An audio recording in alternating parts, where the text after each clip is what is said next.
Good evening. You all warmly welcome for our very first webinar organized by QSUM. I'm Lahiru Paranamana, Secretary of QSUM UAE Chapter. QSUM UAE Chapter is the Alumni Association of Quantity Surveyors graduated from the University of Moratuwa, Sri Lanka, who are currently working in the UAE. QSUM UAE Chapter was established in 2005, and over the past 1.5 decades, QSUM has organized a number of CPTs and knowledge sharing sessions for the benefit of quantity surveying professionals as well as all Sri Lankans in UAE. However, this is the very first webinar organized by QSUM. Due to the ongoing COVID-19 outbreak, we thought it is vital to organize a webinar to provide necessary medical advices to Sri Lankan expatriates about COVID-19 pandemic. In this webinar, a prominent Sri Lankan doctor will brief us about this disease and will provide us medical advices to overcome challenges if COVID-19 is contracted. To conduct this important webinar, we have invited a prominent speaker, Dr. Nihal Abesinghe, who is presently working as the Deputy Director at Institute for Research and Development in Health and Social Care. He is a former epidemiologist of the Health Ministry and Regional Advisor on Vaccine Preventable Diseases in Southeast Asia region for World Health Organization. Now I will brief the structure of today's webinar. Firstly, Dr. Nihal will do a presentation about the topic. Then we will move into Q&A session. We have already received some questions from different parties related to the topic. Upon completion of the presentation, we will raise those questions to the doctor. At the same time, I would also like to request all of you to send your questions, issues related to the topic, and doctor is ready to provide suitable medical advices to your questions. There is a tool underneath in Zoom window, so you can use Q&A tool to send your questions. We have more than 200 participants for the session from different countries, and we are conducting this webinar in English and Sinhala languages. Unfortunately, we are unable to use Tamil language for this webinar and we apologize for that. In addition to Zoom, we are also streaming live via QSUM Facebook page and you all can share it with your friends. So with that, I would like to invite our speaker today, Dr. Nihal Abesinghe, to conduct the webinar. Doctor, over to you. Thank you, Lahiru. Ayubowan. Good evening to all my all who have joined this webinar today. And thank you very much for QSUM and inviting me for this webinar. And so now we will start. I will first start describing the issue, and then I do have some questions already received from the organizers. So I will, with the permission of the organizers, I will start responding to those questions first. And then probably we can take up the other questions that will come during the discussion. So if we start this discussion, I will start now in Sinhala, and then time to time I will give you a brief description of English and use English terms, and then clarify in Sinhala, and then it will be both in Sri Lanka, in Sinhala and English when I am presenting this the description of the first part of this about this webinar. Okay, thank you. So the novel coronavirus එකක් තමයි මේ වසංගතයට හේතු වෙලා තියෙන්නේ. Corona virus එකක් මේ පළවෙනි වතාවට නෙමෙයි. මීට ඉස්සෙල්ලා 2002 දී SARS කියලා රෝගයක් පැතුරුණා. Severe acute respiratory syndrome කියලා. ඒකත් හොංකොං චීනය ආශ්‍රිතව තමයි පැතුරුනේ 2002 දී 2002 අවුරුදුවල. ඉන් පස්සේ ඒ වගේම ඊට අවුරුදු 10කට පස්සේ MERS කියලා Middle East Respiratory Syndrome කියලා තවත් කොරෝනා වෛරස් එකක් 2012 ඉඳලා Middle East වල වාර්තා වෙන්න පටන් ගත්තා. එතකොට මේ දැන් මේ තුන්වෙනි කොරෝනා වෛරස් එක අලුතින්ම ඇති වෙලා දැන් මේක වාර්තා වෙන්න පටන් ගත්තේ නොවැම්බර් මාසයේ ඉඳලා චීනයේ වුහාන් ප්‍රදේශයෙන් ඉන්පසුව ලෝක සෞඛ්‍ය සංවිධානය මේ ගෝලීය වසංගතයක් එහෙම නැත්නම් මුළු ලෝකේ පුරාම පැතිරෙන වසංගතයක් හැටියට ප්‍රකාශ කළා ජනවාරි මාසේ 30 වෙනිදා. එතකොට ඒ ජනවාරි මාසේ 30 වෙනිදා වෙනකොට හැබැයි නොවැම්බර් මාසෙත් දෙසැම්බර් මාසෙත් ජනවාරි මාසෙත් චීනයේ මේ රෝගය එක්තරා ප්‍රමාණයකට පැතිරෙමින් තිබුණා. එතකොට ඒ ජනවාරි මාසයේ ලෝක සෞඛ්‍ය සංවිධානයේ මේක ගෝලීය වසංගතයක් හැටියට ග්ලෝබල් පැන්ඩෙමික් එකක් හැටියට ඩික්ලෙයාර් කරලා තමයි මේකට ඊට පස්සේ නම් කරේ COVID-19 කියලා. COVID කියන එකෙන් අදහස් කරන්නේ කොරෝනා වෛරස් ඉන්ෆෙක්ෂස් ඩිසීස් 2019 කියන එක. එතකොට දැන් මේ සාමාන්‍යයෙන් මේක zoonotic disease එකක්. ඒ කියන්නේ සතුන්ගෙන් මිනිසාට වැළඳෙන රෝගයක්. දැන් SARS රෝගය වැළඳෙනකොට ඒකෙත් අපි විශ්වාස කරන්නේ අපි දැනට දන්න විදිහට මුලින්ම මේ වෛරස් එක එන්නේ වවුලන්ගෙන් එහෙම නැත්නම් බැට් කෙනෙක්ගෙන්. ඊළඟට ඒ එක මියුටේෂන්ස් හින්දා ඒක එනවා සිවෙට් කියලා බලල් වර්ගයක් විශේෂයකට. ඒයින් පස්සේ තමයි මිනිස්සාට මේ ඒ SARS වෛරසය පැතිරුණේ. දැන් MERS එහෙම නැත්නම් Middle East Respiratory Syndrome කියන ආසාදනයත් ඒත් පටන් ගත්තේ බැට්ස් ලගෙන් වවුලන්ගෙන්. ඊට පස්සේ හැබැයි ඒකේ ඉන්ටර්මීඩියට් හෝස්ට් උනේ ඒකෙදී කැමල් කෙනෙක් එහෙම නැත්නම් ඔටුවෝ කියලා අපි දැන් දන්නවා. ඊට ඒගොල්ලන්ගේ ඔටුවන්ගෙන් තමයි මිනිස්සුන්ට ආවේ කියලා. ඒ නිසා වැඩිපුරම අපි ඒ රෝගේ අපිට දකින්න ලැබුණේ මැද පෙරදී. දැන් COVID-19 එහෙම නැත්නම් අපි මේ කොරෝනා වෛරසයේ දැන් මේ දැන්ට වසංගතයට හේතු වෙලා තියෙන මෙයත් ඇත්තටම අපි දැනට දන්නේ බැට්ස් ලගෙන් වවුලන්ගෙන් ආපු වෛරසයක් හැටියට. එතකොට ඒ වෛරසය මියුටේට් වෙලා පැන්ගොලින් කියන රෙප්ටයිල්, ඒ කියන්නේ තාමත් හරියටම නිශ්චිත වශයෙන් හඳුනාගෙන නැහැ ඉන්ටර්මීඩියට් හෝස්ට් කවුද කියලා. කොහොම වුණත් කිසියම් සාධක ප්‍රමාණයක් තියෙනවා. එතකොට ඒ ඉන්ටර්මීඩියට් හෝස්ට් කෙනෙක් කරහා තමයි මනුෂ්‍යයාට මේ රෝගය පැතුරුණා කියලා, වෛරස් එක පැතුරුණා කියලා අපි විශ්වාස කරන්නේ. හැබැයි දැනට තියෙන තොරතුරු අනුව විශේෂයෙන්ම දැනට චීනයේ සහ වෙනත් රටවල කරන පරීක්ෂණ වලින් අපිට තේරුම් ගිහින් තියෙන මේ ජීනෝම් සීක්වෙන්සින් අනුව අපි තවමත් විශ්වාස කරනවා මේක නැචරල් ඔරිජින් එකක් තියෙන වෛරස් එකක් හැටියට. නොයෙකුත් වෙනත් මත සමාජයේ පැතිරෙනවා. නමුත් ලෝක සෞඛ්‍ය සංවිධානය තවමත් විශ්වාස කරනවා දැනට අපිට තියෙන තොරතුරු අනුව මේ නැචරල් ඔරිජින් එකකින්, ඒ කියන්නේ ස්වභාවිකවම ඒ වවුලන්ගෙන් ඉන්ටර්මීඩියට් හෝස්ට් කෙනෙකුට ඇවිල්ලා එතනින් මිනිස්යාට මේ වෛරස් එක පැතුරුණා කියලා. එතකොට දැන් මේ වෙනකොට ඔබ දන්නවා සෑහෙන ප්‍රමාණයක් මේ රෝගයට ගොදුරු වෙලා ඉන්නවා. අද උදේ මම සංඛ්‍යා ලේඛන බැලුවාම ලක්ෂ 36කට වැඩි ප්‍රමාණයකට මේ වෙනකොට රටවල් 187කට වැඩි ප්‍රමාණයක් ආසන්න වශයෙන් 200ක ප්‍රමාණයක රෝගේ පැතිරිලා තියෙනවා. එතකොට ලක්ෂ 36කට වැඩි ප්‍රමාණයකට රෝගයට මේ වෙලාවකට ගොදුරු වෙලා තියෙනවා මුළු ලෝකේ පුරාම. 2,57,000කට වැඩි ප්‍රමාණයක් මිය ගිහිල්ලා තියෙනවා. මෙන්න මෙහෙම තත්ත්වයක තමයි අපි මේ අසංගතය ගැන අපි දැන් කතා කරන්නේ. විශේෂයෙන්ම මේක මුල් අවදියේ මේකේ පැතිරුණේ චීනය. නමුත් අර ගෝලීය වසංගතයක් හැටියට ලෝක සෞඛ්‍ය සංවිධානය වාර්තා කරනකොට හරියටම රෝගීන් 82ක් චීනයෙන් පිටත වාර්තා වෙලා තිබුණා.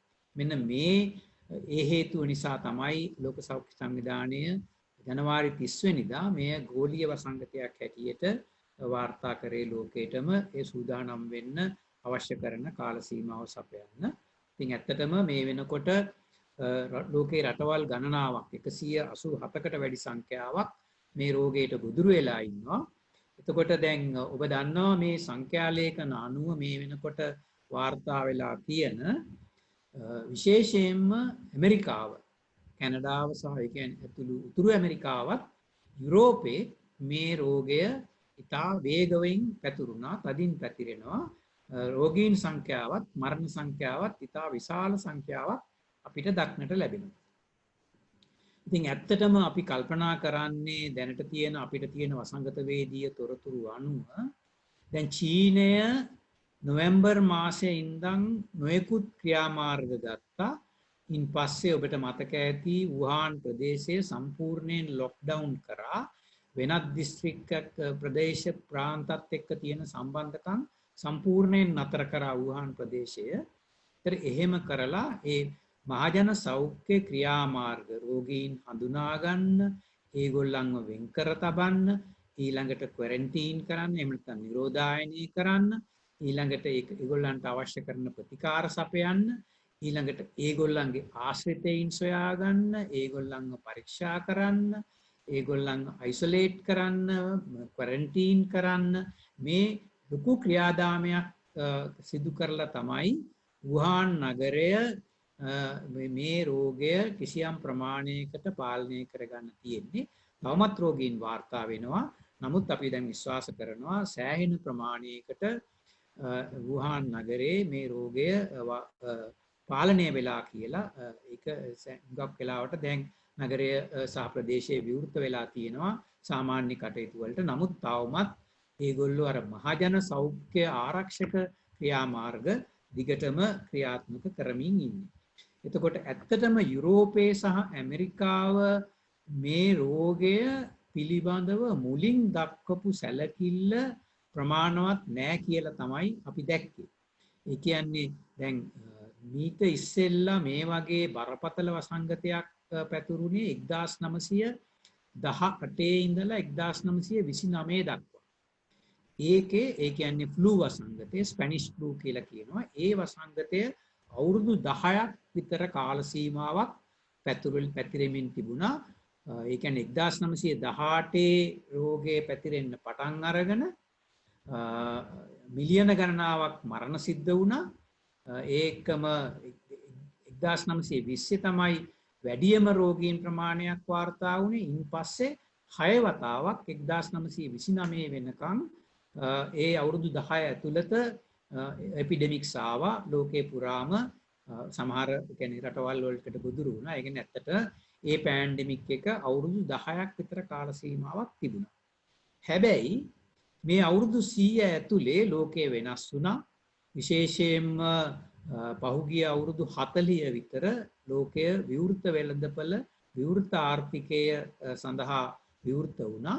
ඒතර ඒ නිසා ඇත්තටම අපි හිතන්නේ යුරෝපය සහ ඇමරිකාව මේ විවෘත ආර්ථිකය තුල, විවෘත වෙළඳපොළ තුල ඒ වේගවත්ව සහ ඉදිරියෙන්ම ඒ විවෘතභාවය පවත්වාගෙන ගිය රටවල් හැටියට ඒගොල්ලන්ට ඇත්තටම මේකෙදි මේ චීනෙදි කරා වගේ ලොක්ඩවුන් කරන්න. ලොක්ඩවුන් වලට නොඑක් අර්ථකථන තියෙනවා. ඒ රටවල් Tamanට ගැළපෙන විදිහට තමයි ලොක්ඩවුන් අර්ථකථනය කරගෙන ඒකට අනුගත වුණේ.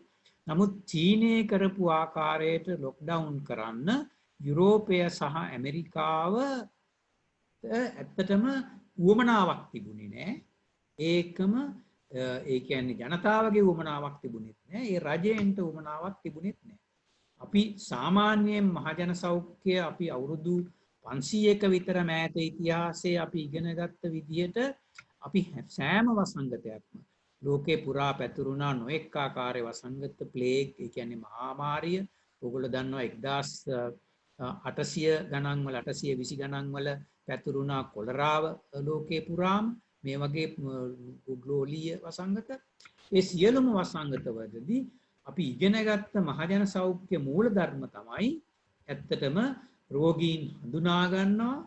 ඒ කියන්නේ පරීක්ෂණ කරන්න ප්‍රමාණයට පුළුවන් ප්‍රමාණයට පරීක්ෂණ කරනවා. රෝගීන් වෙන් කරනවා. ඒ වෙන් කළ අය පරීක්ෂා කරනවා. ආශ්‍රිතයන් හඳුනා ගන්නවා. ආශ්‍රිතයන් නිරෝධායනය කරනවා. ආශ්‍රිතයන් පරීක්ෂා කරනවා. එතනින් රෝගීන් හඳුනා ගන්නවා. ඒගොල්ලන්ට ප්‍රතිකාර කරනවා. මෙන්න මේ ක්‍රියාදාමයේ තමයි පහුගිය අවුරුදු 500ෙම අපි බෝ වෙන රෝගයක් පැතිරෙනකොට අනුගමනය කළේ. නමුත් මේවර යුරෝපයත් ඇමරිකාවත් එයට සූදානම් වුණේ නෑ ඒ ආකාරයට මුහුණ දෙන්න. මම හිතන්නේ ඒගොල්ලෝ බලාපොරොත්තු වුණේ වසංගතය පැතිරෙන විදිය දැක්ක චීනයට වෙච්ච ආර්ථික පාඩුව දැක්ක ලොක්ඩවුන් එක නිසා ඒ නිසා අපි හිතනවා බටහිර යුරෝපයේ විශේෂයෙන්ම බටහිර යුරෝපයත් ඇමරිකාවත් ආර්ථික හානිය අවම කරගන්න තමයි මුල ඉඳලම උත්සාහ කරේ. ඒ නිසා ඒගොල්ලෝ කල්පනා කරා ඉක්මනින් රෝගය පැතිරිලා ඉක්මනින් හැමෝටම ප්‍රතිශක්තිය ඇවිල්ලා හැමෝටම ඉමුනිටි එක ඇවිල්ලා එතනින් රෝගයේ පැතිරීම මිනිමයිස් වෙයි කියලා. ඒතර ඒගොල්ලෝ බැලුවේ ඉකොනොමික් ඩැමේජ් එක මිනිමයිස් කරගන්න. ඒතර ඒ පැත්තෙන් කල්පනා කරලා තමයි ඒගොල්ලෝ වැළඳෙන එක ගැන වළක්වන එක ගැන වැඩි හිතුවේ නෑ. නමුත් ඉකොනොමික් ඩැමේජ් එක මිනිමයිස් කරගන්න අර ලොක්ඩවුන් කරේ නෑ. ඊළඟට නොයෙකුත් අර සමාජීය සංචරණය අඩු කරන්න ක්‍රියාමාර්ග ගත්තේ නෑ. සාමාන්‍ය ජීවිතය ගත කරන්න මුල් කාලේ ඉඩ ඇරියා. නමුත් යුරෝපය එය කරගන්න බැරි වුණාම ඊට පස්සේ ලොක්ඩවුන් කරන්න පටන් ගත්තා විවිධ රටවල් ඉතාලිය, ස්පාඤ්ඤය, බ්‍රිතාන්‍ය හැම එකක්ම එහෙමයි. ඒකම ඒගොල්ලෝ කල්පනා කරා අර හර්ඩ් ඉමුනිටි කියන සංකල්පය. අපි හර්ඩ් ඉමුනිටි කියන්නේ වසංගත වේදේදී අපි කමියුනිටි එකක් 100ක් ගත්තොත් 100ක් ඉන්න කමියුනිටි එකක් ඒ 100න් 75ක් 80කට එක්ක රෝගය වැළඳිලා එහෙමත් නැත්නම් ප්‍රතිශක්තිකරණය මගින් අපි ප්‍රතිශක්තිය සැපයුවොත් ඉතිරි 20ට 20ට රෝගය පැතිරෙන්න තියෙන ඉඩ අවම වෙනවා. ඒගොල්ලන්ට පැතිරෙන්න තියෙන ඔපචුනිටි එක chance එක මිනිමයිස් වෙනවා. අන්න ඒ සංකල්පය තමයි herd immunity කියන්නේ. දැන් ඔය බ්‍රිතාන්‍ය විශේෂයෙන්ම ප්‍රසිද්ධියම කිව්වා herd immunity ඇවිල්ලා එතකොට අපිට පුළුවන් ඉක්මනින් ඉකොනොමික් ඩැමේජ් එක මිනිමයිස් කරගෙන අපිට මේ වසංගතයෙන් ගොඩ එන්න. අන්න ඒ ආකල්ප නිසා තමයි ඇත්තටම මේ තරම් ඩැමේජ් එකක් උනේ විශේෂයෙන්ම යුරෝපයට සහ ඇමරිකාවට. නමුත් ආසියාව අර මූලධර්ම ඒ කියන්නේ වසංගත රෝග වැළැක්වීමේ මූලධර්ම අර රෝගීන් අඳුනා ගැනීම, පරීක්ෂා කිරීම, වෙන්කර තැබීම, නිරෝධායනය, ප්‍රතිකාර කිරීම. ඒ මූලධර්ම පාවිච්චි කිරීම තමයි ආසියානු කරේ රටවල් කරේ. සවුත් ඇෆ්‍රිකා ගත්තත්, සිංගප්පූරු ගත්තත්, තායිලන්ත ගත්තත් මේ සියලුම රටවල් අපි ඔක්කොම ඉන්දියාව, ශ්‍රී ලංකාව මේ සියලුම රටවල් ආසියානු රටවල් ජපානය ඇතුළුව අපි උත්සාහ කරන්නේ අර මූලධර්ම පාවිච්චි කරලා කිසියම් ප්‍රමාණයක සිංගප්පූරුව සහ ජපානයත් උත්සාහ කරා මුලින් ටිකක් විවෘත වෙලා තියාගන්න. නමුත් පසුව ඒගොල්ලෝ මේ පබ්ලික් හෙල්ත් අප්‍රෝච් එකට ආවා. එතකොට මට කියන්න ඕනිකම තියෙන්නේ දැන් මුළු ලෝකෙම මේකට ආකාර දෙකකට තමයි මුණ දුන්නේ. එක කණ්ඩායමක් බටහිර යුරෝපයේ විශේෂයෙන්ම ඇමරිකාව මේ ඉකොනොමික් ඩැමේජ් එක මිනිමයිස් කරගන්න. මේ පැත්ත ආසියාව මොබිඩිටි මොටිලිටි රෝගීන්ට ගොදුරු වෙන සංඛ්‍යාව සහ මරණ සංඛ්‍යාව අවම කරගන්න. එතකොට හැබැයි අපිට තව වාසියක් තිබුණා මේ ආසියා කරේ ඉක්වේටර්ට කිට්ටු රටවල් වලට අපේ ටෙම්පරේචර් එක ඉහළයි, අපේ හියුමිඩිටි එක ඉහළයි. ඒ නිසා අපිට මේකෙන් වෙන තියෙන ඩැමේජ් එකේ කිසියම් ප්‍රමාණයක අඩුවක් තියෙනවා. අපි තාවම දන්නේ හරියටම මේක පැතිරිච්ච නැති නිසා තවමත් අපිට බරපතල ලෙස. නමුත් අපි විශ්වාස කරනවා SARS වලදී වගේ MERS වලදී වගේ ඒ කියන්නේ Middle East Respiratory Syndrome එකේදී Severe Acute Respiratory Syndrome SARS වලදී වගේම ලංකාව සහ ඉක්වේටර් එකට ආසන්න රටවල් මේකේ ඩැමේජ් එක අඩු වෙයි කියලා. නමුත් අපිට තවමත් ඒ ගැන දැනට කියන්න බෑ හරියට. එතකොට මේකේ ක්ලිනිකල් පික්චර් එක ඒ කියන්නේ රෝගය කෙනෙක් හඳුනා ගන්න අපිට ටිකක් අමාරුයි. මොකද සාමාන්‍ය ශ්වසන පද්ධතිය respiratory tract infection එකක් තියෙන රෝග ලක්ෂණ තමයි අපිට දකින්න ලැබෙන්නේ. ප්‍රධානම රෝග ලක්ෂණ තමයි cough, fever, shortness of breath. ඒ කියන්නේ fever එන්න පුළුවන්, කැස්ස එන්න පුළුවන්, ඊළඟට හුස්ම ගැනීමේ අපහසුාවක් එන්න පුළුවන්. මේ තුන තමයි ප්‍රධාන රෝග ලක්ෂණ. දැන් ඒක වෙන්නේ දැන් මේ වෛරස් එක ඇතුල් වෙන්නේ අපේ මුඛ මාර්ගයෙන්, අපේ මුඛ මාර්ගයෙන්, නාසයෙන් සහ ඇස් වලින්. ඒ කියන්නේ අපිට වාතයෙන් එහෙම නැත්නම් droplets වලින් මේ ඇතුල් වෙන්න පුළුවන් මාර්ග තමයි ඒක. ඒ කියන්නේ මුඛ මගින්, නාසය මගින් සහ ඇස් වල කියන්නේ දියර ස්වභාවයක් තියෙන ශ්ලේෂ්මල පටක තියෙන්නේ විවෘතයේ වාතයට විවෘත වෙලා ඒ ආශ්‍රයෙන්. ඒතකොට එතනින් තමයි අපිට රෝගය ඇතුල් වෙන්නේ. එතකොට ඉක්මනටම මේක ආසාදනය වෙන්නේ නාසය සහ ශ්වසන කොට පද්ධතියේ ඉහළ කොටස. එතකොට මුලින් එතන ආසාදනය වෙලා ඊට පස්සේ මේක අර ශ්වසන නාලය respiratory tract එකේ ශ්වසන නාලය හරහා මේක යනවා lungs වලට. ඒ කියන්නේ lungs වල අර alveoli ගර්ත කුහර ශ්වාස නාලිකා වලින් alveoli වලට ගර්ත කුහර වලට ගිහිල්ලා තමයි මේක මේ වෛරස් එක වැඩෙන්න පටන් ගන්න. ඒ කියන්නේ ඛණ්ඩණය වෙලා මේක වැඩිපුර වෛරස් සංඛ්‍යාවක් පැතිරෙන්න පටන් ගන්න ඒ ගර්ත කුහර වල සිද්ධ වෙන ක්‍රියාවලියක් නිසා. ඉතින් ඒ නිසා තමයි ඒ ගර්ත කුහර වල මේ අර ඒ ශ්ලේෂ්මල පටකයට ඩැමේජ් වුණාම එතනින් රසායනික පිට වෙනවා. ඒකම දියරමය ස්වභාවයක් එනවා. ඒ නිසා අර ගර්ත කුහර හැකිලෙනවා. ඒ ගර්ත කුහර හැකිලෙනකොට එතන අර සෛල කැඩීම නිසා එක්ක වෙන ඩෙබ්‍රීස් ටික ඊළඟට දියර ටික ඒ ටික එකතු වෙලා අර කන්සොලිඩේෂන් කියන තත්ත්වය එනවා නියුමෝනියා වගේ. ඒතර මෙන්න මේ නිසා තමයි ඇත්තටම රෝග ලක්ෂණ උත්සන්න වෙලා අර හුස්ම ගැනීමේ අපහසුව ඇවිල්ලා ඊට පස්සේ අර ගර්ත කුහර හැකිලීම නිසා අර ඔක්සිජන් බෙදා හැරීම මුළු ශරීරේම අඩපණ වෙනවා. ඉස්සෙල්ලා ලංග්ස් වල ඒක අඩපණ වෙනවා. ඊට පස්සේ රුධිර මාර්ගය හරහා මුළු සම්පූර්ණම ශරීරයේ තියෙන ඉන්ද්‍රියන් අඩපණ වෙනවා ඔක්සිජන් ප්‍රවාහණය දුර්වල වෙලා. මෙන්න මේ නිසා තමයි අර දැන් මුලින්ම කොෆ් වෙනවා. ඒ කියන්නේ අර දියරමේ ස්වභාවයක් ගර්ත කුහරවල ආපුවාම ඒක පිට කරන්න කැස්ස ස්වභාවය එනවා. අර සෛල ඩැමේජ් වුණාම මේ ගොඩක් රසායනික ද්‍රව්‍ය පිට වෙනවා. ඒ නිසා උණ ඇති වෙනවා. හයිපොතැලමස් එකට මොලේ තියෙන ඒකට ඇෆෙක්ට් වෙලා අපිට උණ එනවා. එතකොට හුස්ම ගන්න අපහසු වෙනවා. ඔක්සිජන් මදි වෙලා අනිත් ඉන්ද්‍රියන් අකරණය වෙනවා, ෆේලියර් වෙනවා. එතකොට ඒ රෝගියා මිය යන්න පුළුවන් බරපතල රෝගී තත්ත්වයට ආපුවාම. එතකොට මුල් අවස්ථාව මද වශයෙන් රෝග ලක්ෂණ තියෙන, ඊළඟට ඒ රෝග ලක්ෂණ කිසියම් ප්‍රමාණයකට වැඩි වෙනවා. ඊට පස්සේ බරපතල රෝග ලක්ෂණ අර මං කිව්වා වගේ හුස්ම ගැනීමේ අපහසුව අනිත් ඉන්ද්‍රයන්ට ඩැමේජ් වෙලා ඊට පස්සේ බොහෝ විට ICU එකකට ඉන්ටෙන්සිව් කෙයාර් යුනිට් එකට දාන්න වෙලා තමයි රෝගියා මිය යන්නේ. හැබැයි මේකේ තවත් එක්තරා වැදගත්ම සාධකයක් තමයි අපිට තියෙන්නේ මේ වෛරසය ඇතුල් වෙලා සමහර අයට රෝග ලක්ෂණ මතු වෙන්නෙම නැහැ. asymptomatic කියලා අපි කියනවා ඒගොල්ලෝ. එතකොට ඒගොල්ලන්ට symptoms and signs නැහැ.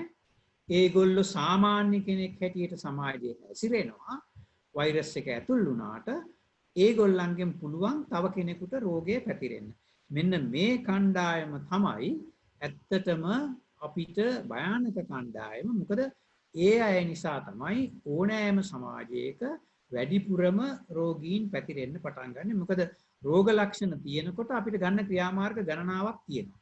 එතකොට ඒ ක්‍රියාමාර්ග ගත්තාම අපිට රෝග ලක්ෂණ තියෙන කෙනාගෙන් තව කෙනෙකුට බෝ වෙන ප්‍රමාණය අවම කරගන්න පුළුවන්. නමුත් අර asymptomatic අය, රෝග ලක්ෂණ නැති අයගෙන් මේක වළක්ව ගන්න තියෙන අපහසුව නිසා තමයි රෝගය ඉක්මනින් පැතිරෙන්නේ. දැන් මේ වෛරස් එක ඇතුල් වුණාම වෙන්නේ වෛරස් එක අර එතකොට දැන් මේක ඇතුලේ අපිට මුල් කාල සීමාව තුල අපිට අඳුන ගන්න පුළුවන් වෙන්නේ රසායන පරීක්ෂණයකින් රසායනාගාරයක වෛරස් එක. දැන් ඔයගොල්ලෝ දන්නවා මම හිතන්නේ PCR පරීක්ෂණය ගැන polymerase chain reaction RT-PCR කියලා අපි කියනවා reverse transcriptase polymerase chain reaction කියලා. ඒකෙන් අපි අඳුනගන්නේ වෛරස් එක. ඒ කියන්නේ ඇන්ටිජන් එක. ඊළඟට ඒ මුල් කාල සීමාවේ තමයි අපිට PCR පරීක්ෂණයෙන් මේ රෝගේ අඳුන ගන්න පුළුවන්.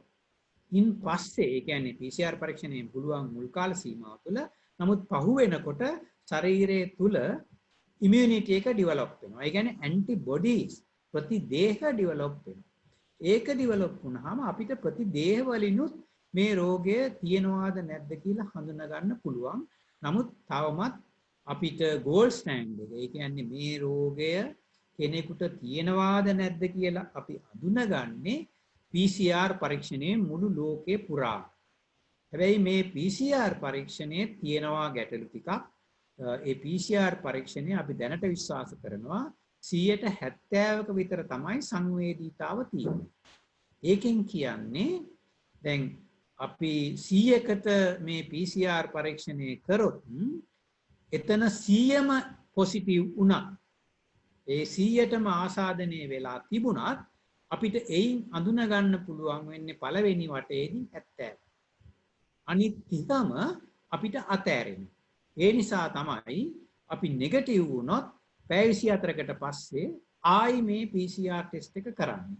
අපි දෙපාරක් PCR ටෙස්ට් එක කරාම අපි හිතනවා ඒ පොසිටිව් නම් හුඟක් වෙලාවට පොසිටිව් වෙන්න ඕනි කියලා. එහෙම පොසිටිව් වුණේ නැත්තම් ඒ කියන්නේ එහෙමනම් අපිට අපේ තියෙන පහසුකම් පැත්තෙන් ගත්තාම අපි ඒ පුද්ගලයාට අපිට උපදෙස් දෙන්න පුළුවන් සති 2ක් නිරෝධායනය වෙන්න කියලා. හැබැයි පහසුකම් අඩු තැන්වලදී අපි කරනවා ඇත්තේ PCR එකවරයි.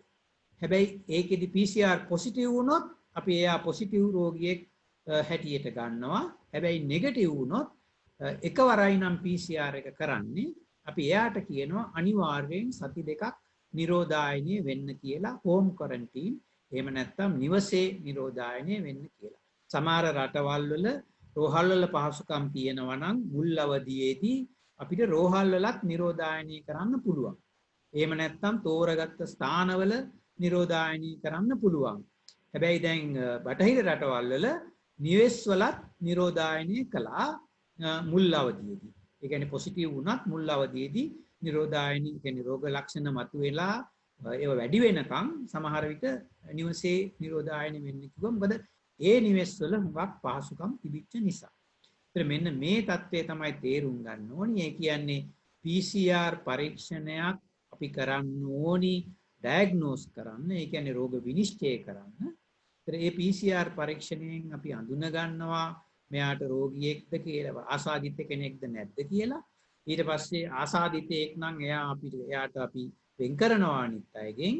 එයාට අවශ්‍ය කරන මූලික ප්‍රතිකාර කන්සර්වටිව් මැනේජ්මන්ට්. ඒ කියන්නේ එයාගේ උණ තියෙනවා නම් උණ කැස්සට අවශ්‍ය කරන දේවල් ඒ වගේ ප්‍රතිකාර ටිකක් අපි කරනවා. නමුත් නිශ්චිත ප්‍රතිකාරයක් අපිට දැනට නැහැ. ඊළඟට අපි අර නෙගටිව් වෙච්ච අයට හෝම් ක්වරන්ටයින් වෙන්න කියලා කියනවා. එතකොට දැන් රෝගීන්ුත් අපි මේ ටෙස්ට් එකෙන් තමයි බලන්නේ රෝගය ආසාදනය වෙලා කියලා. ඊළඟට ආශ්‍රිතයින් කන්ටැක්ට්ස් අයගෙත් අපි PCR පරීක්ෂණයෙන් තමයි බලන්නේ මෙයා ආසාදිතයෙක්ද කියලා. එතකොට දැන් මම කිව්වා අර asymptomatic patients ලා ඉන්නවා කියලා. ඒගොල්ලන් තමයි අපිට වඩාත්ම වැදගත් මේකෙදි. මොකද ඒගොල්ලන් තමනුත් නොදන අනිත් අයත් නොදැන තව කෙනෙකුට රෝගය පතුරන්න පුළුවන් නිසා. අපිට ප්‍රශ්න තියෙනවා ඉස්සරහට අපි ඒ වැඩි සාකච්ඡා කරමු තවදුරටත්. ඊළඟට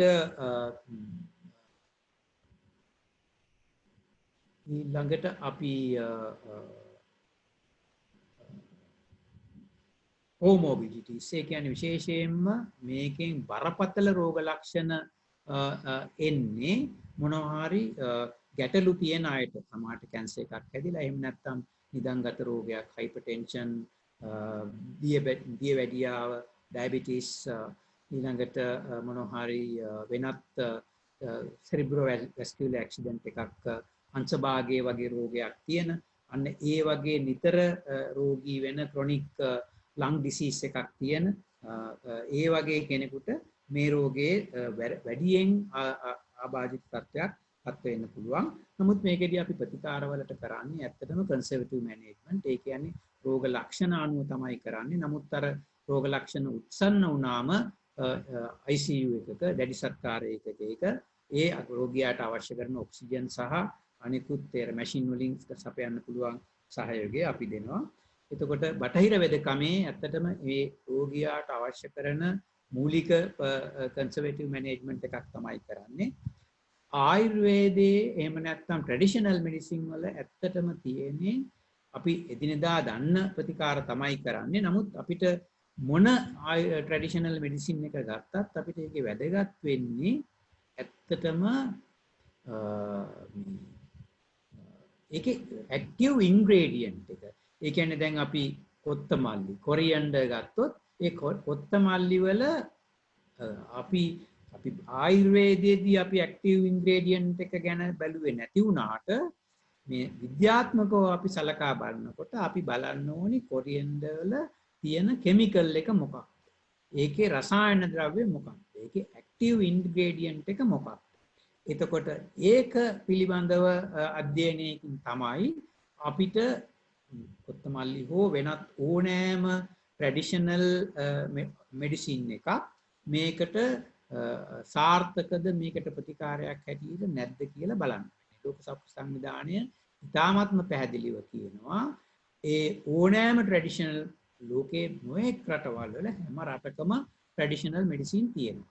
ඒ මොන රටේ තිබුණත් ලෝක සෞඛ්‍ය සංවිධානය කියන්නේ අපිට වැදගත් වෙන්නේ ඒ ඖෂධයේ තියෙන ඇක්ටිව් ඉන්ග්‍රේඩියන්ට් එක.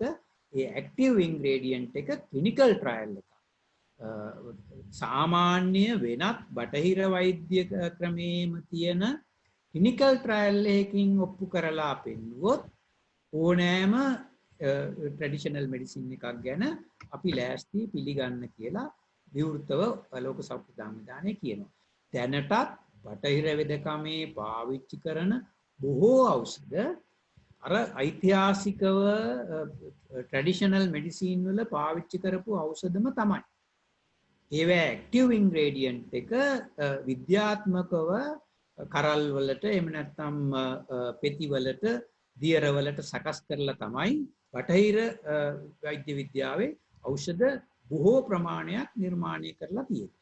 ඉතින් ඒ නිසා ඒ ක්‍රමයේම තමයි මෙතනදිත් අනුගමනය කරන්න වෙන්නේ. හුඟක් වෙලාවට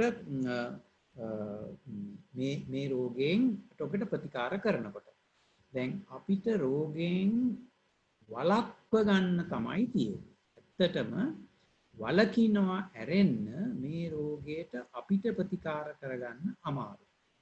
මොකද අපි හරියටම මේ රෝගය අපිට තියෙනවාද කියලා ආසාදනය වෙලාද කියලා දැනගන්න වෙන්නේ PCR පරීක්ෂණයකින් පස්සේ. ඒතර PCR පරීක්ෂණයක් කරන්නේ එක්ක රජයේ හෝ පුද්ගලික රෝහලක. අනිවාර්යයෙන් එතකොට අපිට ඒ රෝහල් එක්ක ගනුදෙනුවක් කරන්න යන්නම වෙනවා මේ PCR පරීක්ෂණයක් කරගන්න. එතකොට අපිට ඒ ගනුදෙනුව පටන් ගන්නවා. ඒ නිසා ඇත්තටම අපිට නිවසේ ඉඳලා අපිට රෝගය තියෙනවාද නැද්ද කියලා කල්පනා කර කර ඉන්න ඕ හිතා ඉන්න හෝ එහෙම තියෙනවා කියලා මොනවා හරි වෙනත් ප්‍රතිකාර කරන්න ඉඩක් නැහැ. මොකද අපි දන්නවා මේ PCR පරීක්ෂණය ඇරෙන්න වෙනත් අපිට පරීක්ෂණයක් නැහැ මේ වෙලාවේ මේක හරියටම ආසාදනය වෙලාද කියලා නැද්ද කියලා දැනගන්න. ඉතින් කෙනෙක් කවුරු හරි පරීක්ෂණය කරලා ආපහු ගෙදර එන්න ගෙදර ඇවිල්ලා වෙනත් ප්‍රතිකාර ක්‍රමයක් කරනවා කියලා අපිට හිතා ගන්න අමාරුයිනේ. ඉතින් ඒ නිසා ඇත්තටම එහෙම තත්ත්වයක් මේ විද්‍යාත්මකව අපිට එකඟ වෙන්න බෑ. එහෙම තත්ත්වයක් කවුරු හරි යෝජනා කරනවා නම් මට රෝගේ තියෙනවා මම ගෙදර ඉඳන් ප්‍රතිකාර කරගන්නවා මුල් අවදියේදී බැරිම වුණොත් තමයි මම රෝහලකට යන්නේ. මම හිතන්නේ ඒක එන්නේ නෑ මේ රෝගේදී. මොකද මේ රෝගය ගැන අපි කවුරුත් දන්නේ නෑ හුඟක් දේවල්. වෛද්‍යවරුත් දන්නේ නෑ, ලෝක සෞඛ්‍ය සංවිධානයත් දන්නේ නෑ, අපි කවුරුත් ගොඩක් දේවල් දන්නේ නැහැ. ඒ නිසා ඕනෑම කෙනෙකුට Tamanට මේක තියෙනවා කියලා සැක හිතෙනවා නම් වෙනත් විකල්පයක් නැහැ. PCR පරීක්ෂණයක් කරවගෙන තහවුරු කරගෙන ඒ වෛද්‍යවරුන් හමු වෙලා අවශ්‍ය අදාළ ක්‍රියාමාර්ග ගන්න එක තමයි තියෙන්නේ. එතකොට මේක අර වෙනත් අපි දන්නේ නැති බලවේගයක් විසින් මොනවා හරි වෙයි කියලා හිතාගෙන ඉන්න එක භයානකයි. මොකද මේ රෝගේ එහෙම ගැලවෙන තත්ත්වයක් පිළිබඳව අපිට තාමත් එහෙම සාකච්ඡා කරන්න බෑ. එතකොට මේකේ වළක්ව ගන්න එක හරිම සරලයි. හැබැයි අනුගත වෙන්න අමාරුයි. ඒ කියන්නේ දැනුම, තේරුම, අවබෝධය තියෙන අය මේකෙන් ගැලවෙනවා. ඒක ගැන කිසිම අවිශ්වාසයක් නැහැ. ඒ කියන්නේ මේකේ මූලිකවම වැදගත්ම දේ තමයි හෑන්ඩ් වොෂින්.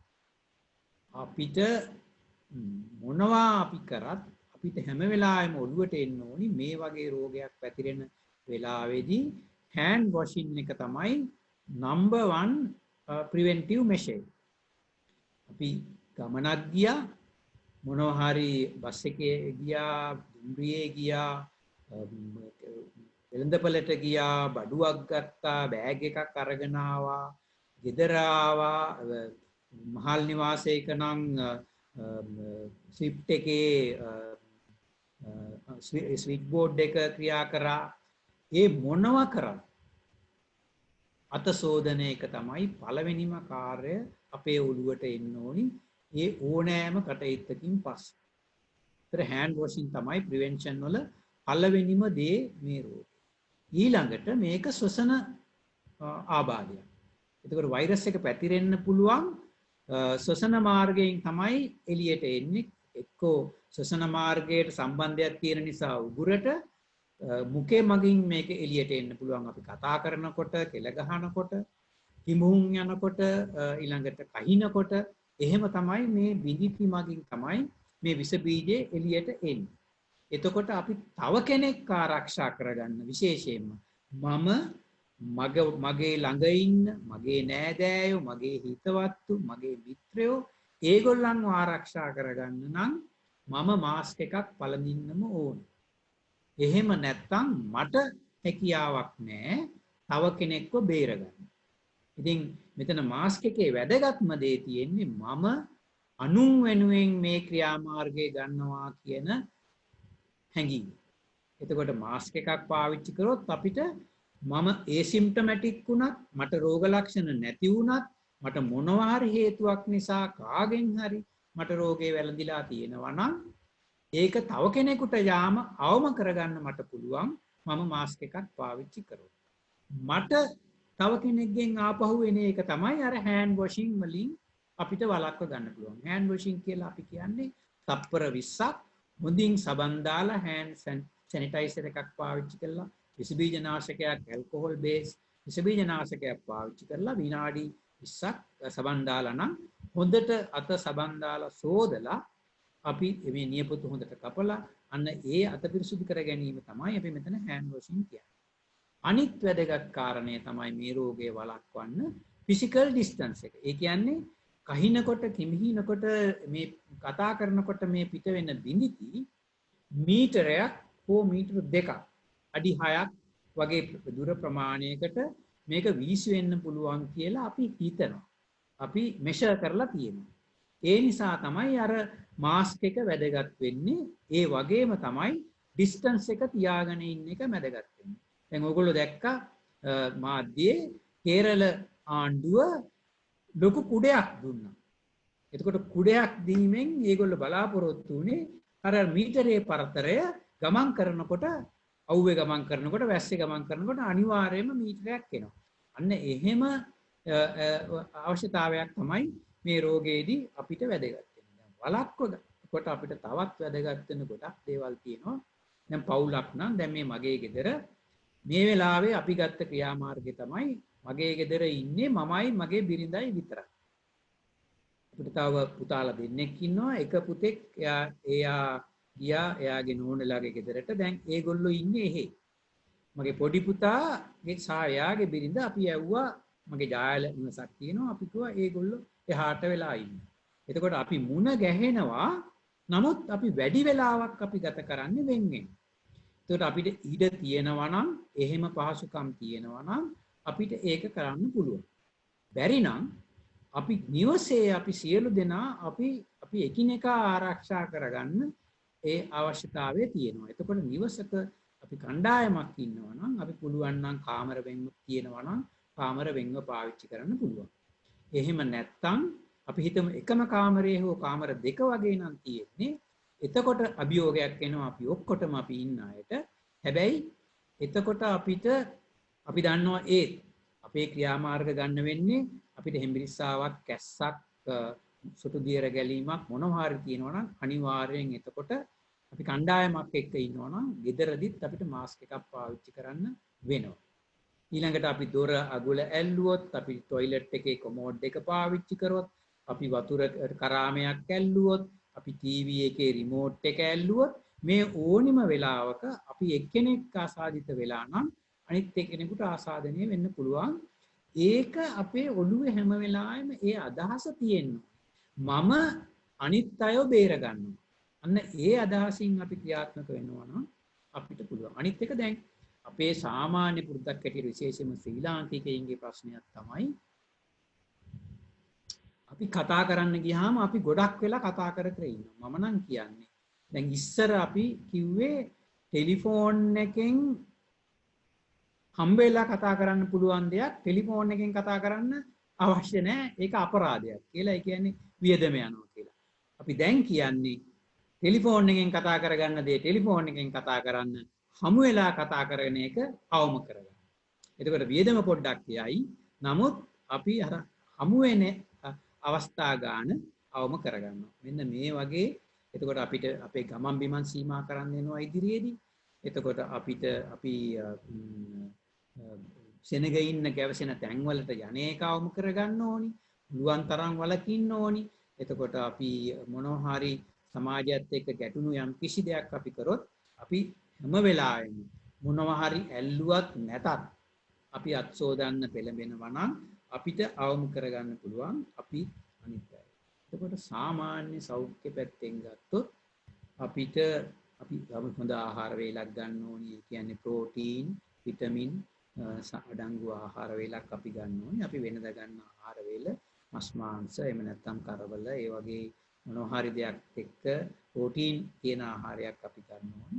අපි දැන් හුඟක් වෙලාවට නිරෝධායනයේ වෙලා ඉන්න නිසා එහෙම නැත්නම් ඇඳිරි නීති යටතේ වගේ ලොක්ඩවුන් වෙලා ඉන්න නිසා අපි හොඳට වතුර බොන්න ඕනි.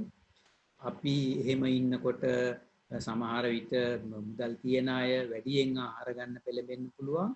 එතකොට ඒගොල්ලන්ගේ බර වැඩිවීම ගැන සැලකිලිමත් වෙන්න ඕනි. දැන් අඩු ආදායම් ලාභීන් තමන් ගන්න පෝෂණ ප්‍රමාණය, ආහාර ද්‍රව්‍ය ප්‍රමාණය ගැන සැලකිලිමත් වෙන්න වෙනවා. එතකොට කැස්සක් හෙම්බිරිස්සාවක් හැදුනොත් මේ රෝගයට විවෘත වුණාද නැද්ද කියන කල්පනාවත් එක්ක තමයි ඊළඟ තීරණය ගන්න. අපි මේකට කොහොමවත් විවෘත වෙන්න විදියක් තිබුණේ නැහැ. හැබැයි මට සාමාන්‍යයෙන් හෙම්බිරිස්සාව කැස්ස හැදෙනවා. එහෙමනම් මම හිතන්නේ ලකුවට කලබල වෙන්න ඕනේ නැහැ. නමුත් අපි ඒක පොදුවේ අපි තව කෙනෙක් එක්ක කතා කරලා තීරණයක් ගත්තොත් හොඳයි. ගෙදර කවුරු හරි ඉන්නවා නම් එයාත් එක්ක කතා කරලා, යාළුවෙක් එක්ක කතා කරලා, නෑදෑයෙක් එක්ක කතා කරලා, දන්න කෙනෙක් එක්ක කතා කරලා ඒ තීරණය ගන්නවා නම් හොඳයි. එතකොට ඒක වඩා හොඳ තීරණයක් බවට පත් වෙනවා. එහෙම නැත්නම් දැන් කමියුනිටි ට්‍රාන්ස්මිෂන් තියෙන තැන්වල නම් අනිවාර්යෙන් සැක හිතන්න වෙනවා. ඉදිරියේදී කැස්සෙම්බිරිස්සාව આવොත් නමුත් ලොක්ඩවුන් වුණොත් ක්වරන්ටයින් වුණොත් කැස්සෙම්බිරිස්සාව හැදෙන එක නිකම්ම අඩු වෙනවා. දැන් මේ වෙනකොට මම හිතන්නේ 50%කින් වඩා ප්‍රතිශතයකින් අපේ රටේ අයට හෙම්බිරිස්සාව කැස්ස හැදෙන එක අඩු වෙලා ඇති. මොකද අපි නිතර මුණ ගැහෙන්නේ නැති නිසා. ඊළඟට වැදගත් දේ තමයි මේ අර මම මුලින් කිව්වා. ඒ කියන්නේ රෝගය බරපතල වෙන්න තියෙන සාධකය. ඒ කියන්නේ chronic diseases, non communicable diseases, hypertension, හෘදය රෝග, diabetes ඒ වගේ රෝග තියෙනවා නම් ඒවා හොඳින් පාලනය කරගෙන ඒවා ගැන සැලකිලිමත් වෙන්න ඕනේ. මොකද ඒවාට කරන සාත්තුව තමයි ඉක්මනින්ම අපින් අමතක වෙන්නේ ගිලිහෙන්නේ අපි අත. අන්න ඒක නිසා ඒවට සැලකෙන්න ඕනි. විශේෂයෙන්ම දැන් මේ දවස්වල රෝහල් වලට යන එකත් අමාරුයි. ඒ රෝහල් වල සේවකයෝට ඒගොල්ලන්ගේ මේ අපිට ප්‍රතිකාර කරන්නත් අමාරුයි.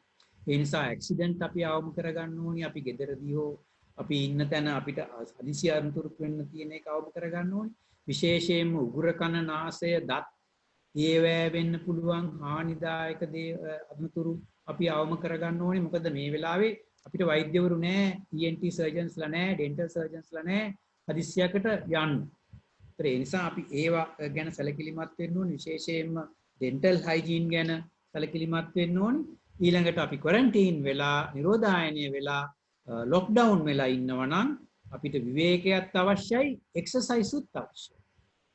අඩුම ගානේ දවසකට පැය භාගයක් එක්සර්සයිස්, ඒ කියන්නේ ඇවිදීමේ එක්සර්සයිස්, ට්‍රෙඩ්මිල් එක, ඒ වගේ එක්සර්සයිස් එකක් අපිට අවශ්‍යයි. රෙස්ට් එක අවශ්‍යයි, නිින්ද අවශ්‍යයි.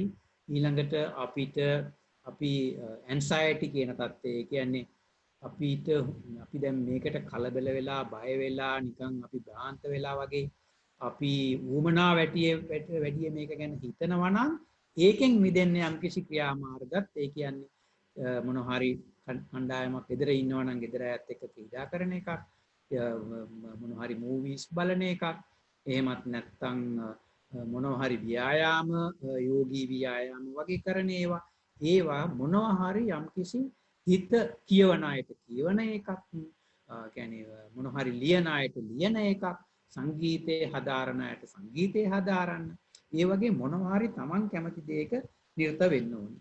මෙන්න මේ ටික තමයි මට විශේෂයෙන්ම මේ රෝගය ගැන කියන්න ඕනිකම තිබුණේ.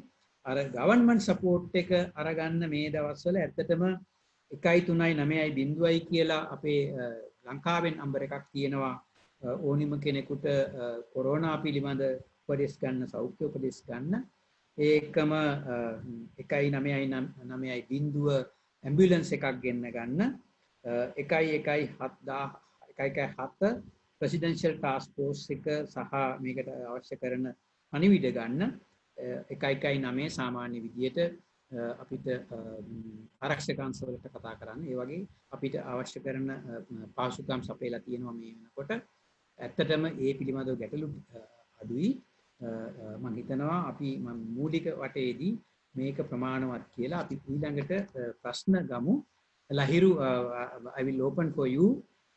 Now you can direct me how I should proceed from here.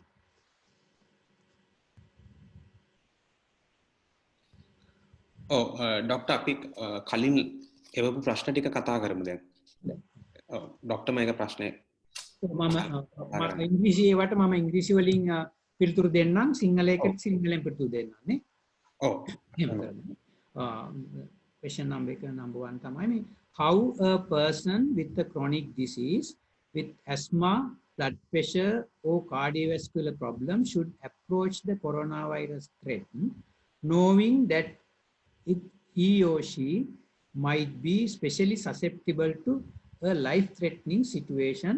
Can you please advise?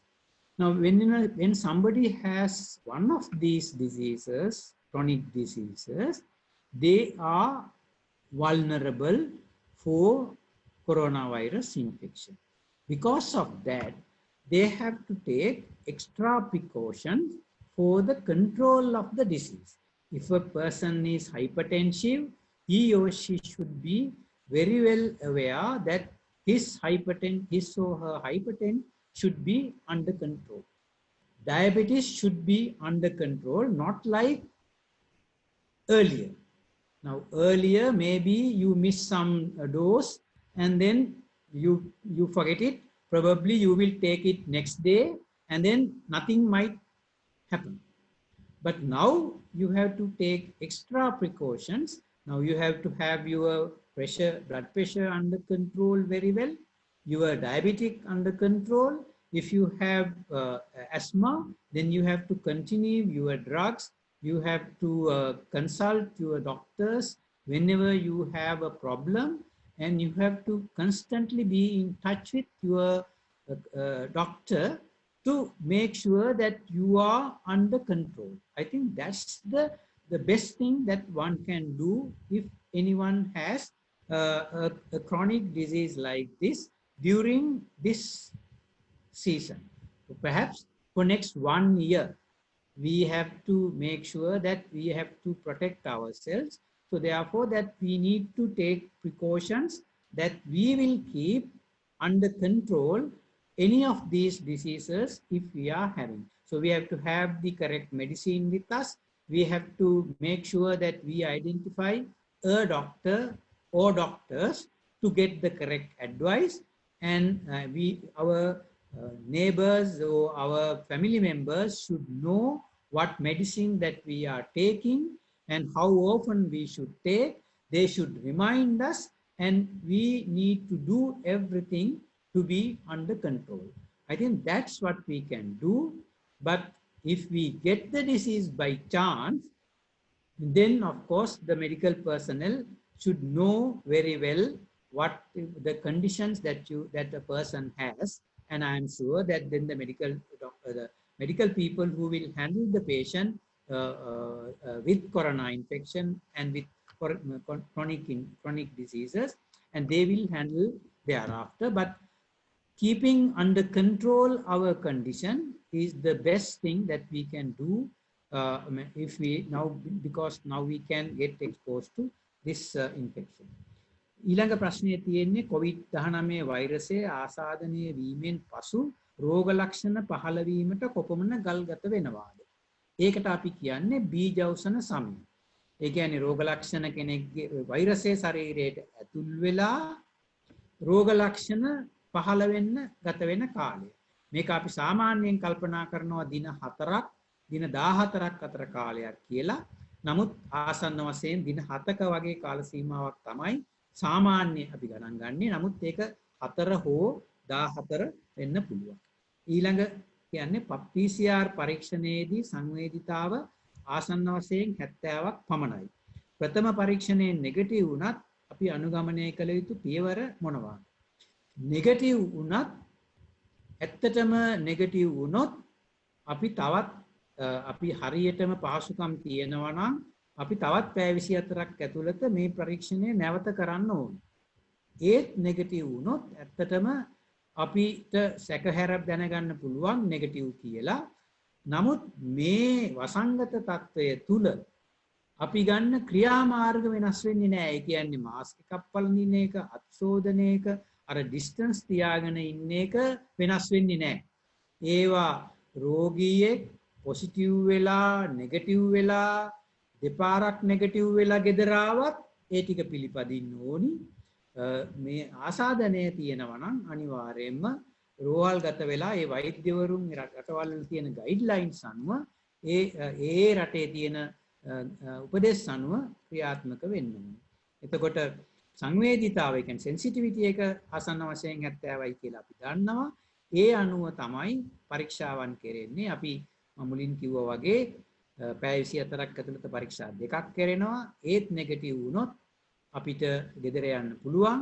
හැබැයි අපි එක්ස්ට්‍රා ප්‍රිකෝෂන් ගන්න පුළුවන් නම් වැඩිය හොඳයි. තව සති දෙකක් අපි රෝග ලක්ෂණ නැවත පහළ වෙයිද නැද්ද කියන එක බලා ගන්න. මොකද ඉතාමත්ම කලාතුරකින් දැනට වාර්තා වෙනවා මේ නෙගටිව් වෙලා ගෙදර ගිය අය සමහර විට නැවත පොසිටිව් වෙලා වෙන අවස්ථා එහෙම කීපයක් වාර්තා වෙලා තියෙනවා. තවමත් ලෝක සෞඛ්‍ය සංවිධානයේ ඒ පිළිබඳව අපිට ක්ලියරන්ස් එකක් දුන්නේ නැහැ. මේක මේ වෛරසය නෙගටිව් වෙලා ආපහු ශරීරයේ තුල තිබිලා රියැක්ටිවේට් වෙන්න පුළුවන්ද? එහෙම නැත්නම් වෛරස් එක තිබිලා අපිට නැවත ආයි අලුතින් වෛරසයක් ශරීරයට ඇතුල් වෙන්න පුළුවන්ද බැරිද කියන එක අපි තාම හරියටම දන්නේ නැහැ. ඒ නිසා අපිට මේ ප්‍රවේශම් වීම, ඒ කියන්නේ අපි ගන්න ප්‍රිකෝෂන්ස් ටික කන්ටිනියස්ලි අපිට ගන්න වෙනවා. ඒක වෙනස් කරන්න බෑ මේ කාල සීමාව තුල. ඒකම දැනට කරන 90ක් විතර සීරෝ එපිඩිමියොලොජි ස්ටඩීස් කරනවා මේ වෙනකොට ලෝකේ. ඒ සීරෝ ඒගොල්ලන්ගේ ප්‍රිලිමිනරි රිපෝට්ස් WHO එකට එවලා තියෙනවා. WHO ඒක නිසා මේ පසුගිය සඳුදා අපිට කිව්වේ, නැත්නම් ගිය සිකුරාදා අපිට කිව්වේ ඒ පරීක්ෂණ වලින් එළි වෙලා තියෙන කරුණු අනුව ඇන්ටිබොඩි ප්‍රමාණය ප්‍රතිදේහ ප්‍රමාණය ඉතාමත්ම අඩුයි කියලා මේ රෝගීන්ගේ ඩිවලොප් වෙන. ඒ නිසා අපිට තවමත් කියන්න බෑ රෝගියෙක් සුව වෙනවා කියන එක අපි මං හිතන්නේ තාක්ෂණිකව කියන එක ගැන මම එකඟ නෑ. අපි රෝග ලක්ෂණ පොසිටිව් නැති නිසා අපි ගෙදර යනවා. හැබැයි ප්‍රවේශමෙන් ඉන්නවා. අන්න ඒ තත්වයෙන් තමයි අපි මේක ගැන සලකන්න ඕනේ. ඊළඟට ප්‍රථම පරීක්ෂණයෙන් නෙගටිව් වුණ පස්සේ දෙවන පරීක්ෂණය කළ යුත්තේ කොහොමද කාලේ මම කිව්වා පැය 24ක් ඇතුළත කියලා. පැය 24කින් පස්සේ කියලා. ඊළඟට ආසාදිතයෙන් රෝහල්ගත කිරීමක් සිදු නොවුනොත් එවැනි ආසාදිතයෙකු තම නිවසේ සිට අනුගමනය කළ යුතු දේවල් මොනවා? මේවා අපිට තීරණය කරන්න බෑ. ඕනෑම රටක් මේ වෙලාවේ දැන් තීරණය කරලා තියෙනවා ආසාදිතයෙක් නම් ඒ කියන්නේ PCR පොසිටිව් නම් එයා කළ යුත්තේ කුමක්ද කියලා. සමහර රටවල් තීරණය කරනවා එයා හෝම් ක්වරන්ටයින් වෙන්න පුළුවන් කියලා. සමහර රටවල් එහෙම නෑ. ඒගොල්ලෝ ඔක්කොම පොසිටිව් අය රෝහල් වලට ඇතුළත් කරනවා. ඒතර ඒ අනුව තමයි ක්‍රියාමාර්ග ගන්න වෙන්නේ. එහෙම නැතුව මට ආසාදනය වෙන්න ඇති මට ආසාදනය වෙලා ඇති මට රෝහල් පාසුකම් නෑ මම රෝහලකට යන්න විදියක් නෑ එහෙම අපිට තීරණ ගන්න බෑ මේ වගේ අසනීපයකදී. මොකද දැනටත් අපි දන්නවා මේ රෝගයෙන් ආසන්න වශයෙන් 107ක් විතර මිය යමින් තියෙනවා. තවමත් නිවැරදි තොරතුරු නෑ. කේස් ෆැටැලිටි රේට් එක 107ක් විතර කියලා අපි සලකනවා දැනට. ඒක විවිධ රටවල් වල වෙනස් වෙලා තියෙනවා. ඉතින් සමහර රටවල් වල 101 වගේ ප්‍රමාණයක්, සමහර රටවල් වල 107 වගේ ප්‍රමාණයක්. ඊටත් වැඩි වාර්තා වෙන රටවල් තියෙනවා. ඉතින් ඒ නිසා අපිට එහෙම ආසාදිතයෙක් කියලා අපිට තීරණය කරන්න බෑ. නමුත් ගවර්න්මන්ට් එක හරි ගයිඩ්ලයින්ස් අපිට තීරණය කරනවා නම් ඒගොල්ලෝ දෙන උපදෙස් අපි අනිවාර්යෙන් පිළිපැදිය යුතුයි. එතකොට මම කිව්වා මේ හොට් ක්ලයිමේට් එකයි අපේ හියුමිඩිටි එකයි මේ රෝගය පැතිරීමේ වේගය සහ යම්කිසි බලපෑමක් කරයි. හැබැයි ඒක තවමත් හරියටම නිශ්චිතව අපිට කියන්න බෑ. අපි මේ ඉක්වේටර් එක වටේ තියෙන රටවල් වල අධ්‍යයනයකින් පස්සේ තමයි අපිට ඒක හරියටම කියන්න වෙන්නේ. There is a truth of hot climate and the humidity. High humidity can perhaps slow down the spread, but we cannot tell it for COVID-19. But in case of SARS and in case of MERS, we know that it has happened. So it may work for this, but still it is too early to tell it for now. And then is taking, if you have the option to go to office or work at home, when should you decide to leave home for office? If I were you, I will decide to go to the office if the office can provide me a safe environment.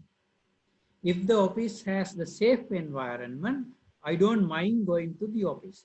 So the employer has to ensure that the employee will have a safe environment in the office, and if that is agreeable to both parties, I'm sure that's the situation that employee can go forward. If not, if there is a possibility that the person can work from home, I think in this situation we should encourage people to work from home if they can manage that working from home. And is taking vitamin C tablet effective against COVID-19? I am not very sure. It may have some effect, but definitely it cannot prevent prevent one getting the disease, or it cannot prevent the spreading to the others, or it may not be able to slow down the process, the pathogenesis inside the body. So it will not make any harm, but I'm not in a position to answer directly to that question. What are the risks of repetitive usage of face masks? how can we avoid those risks? If it is a cloth mask, you can boil it and use it again. There is no harm. But if it is a disposable face mask, there is no way that you can reuse it. For the purpose, for that particular purpose, you use it and then you have to safely remove it. And most important thing is, when you use a face mask, you have to take it very carefully. You have to put it on the face very carefully. You have to place the knot very carefully, and then you should not touch this face mask, because then if then you may get your hand may get spoiled. So you should not touch the face mask, and then you should, when you remove it, you should remove it safely to a safe place. Specifically, you should really take it away by yourself safely. That you have to make sure that you have done it. And then the next question is, if when flights resume, what should we do to ensure that we do not contract COVID-19 during travel to Sri Lanka? You have to wear a mask. If you have a thin gloves, you may wear a gloves. And then if you can sit in a seat where there is nobody next to you, it's much better. And then you should minimize touching the surfaces inside the flight. And then when you use toilet, you have to take extra precautions when you use it. So that is the best things. Those are the best things that you can do while traveling. It's very difficult.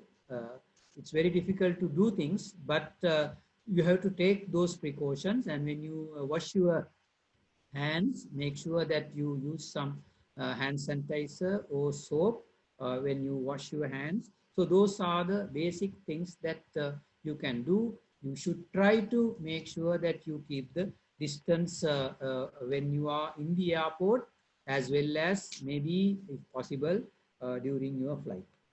And then there are some Sri Lankans, due to various desperate situations, looking forward to go to Sri Lanka.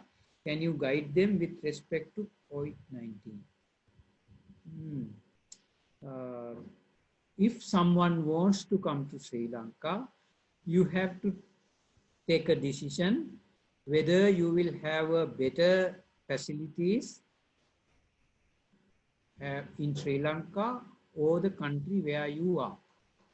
If you think that you are better off with your family, your neighbors, and you can speak the own language, and if you want to be in Sri Lankan environment, take that decision, because then you will have at least mentally you are prepared to face whatever it happens. But if you stay wherever you are and you are debating yourselves whether to come to Sri Lanka or not, in that case, if you stay back and if you did not get adequate support, then it will be really, you will be very upset, because that you didn't take that right decision. So if I were you, I will take the correct decision now. And if you can't take that decision by yourself, please discuss with someone who can advise you. I think that's the best way to handle it. If there is a choice, okay, for someone to stay back in UAE or going to Sri Lanka, which is the best choice? You have to decide based on the facilities that you have.